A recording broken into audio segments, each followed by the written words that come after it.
And for today, personal tip, ang aking personal payo for today, wala tayong pasok ngayon sa work dahil Pasig Day, no?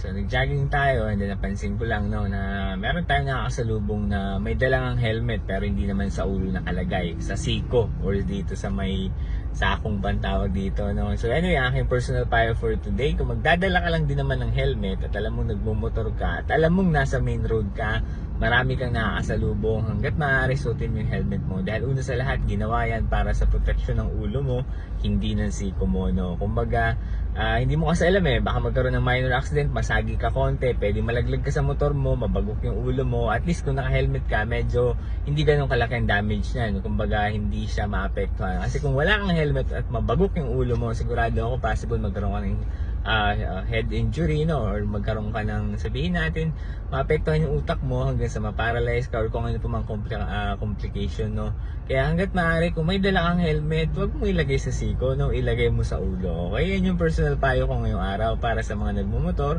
So disclaimer lang din, hindi ako marunong magmotor, no? Mag-aaral pa lang tayo, no? Kaya kung may dala kang helmet, suotin mo yan, huwag mo ilagay sa siko, no? Dahil para din yan sa protection mo. Okay, yan lang yung personal payo ko ngayong araw. Kung nagustuhan mo at sa tingin mo makakatulong sa'yo or sa iba, baka pwede mo pakilike and share. Pwede mo na pala like and follow dito sa FB page ko, sa TikTok, ganun na rin sa YouTube. Bilamang, salamat!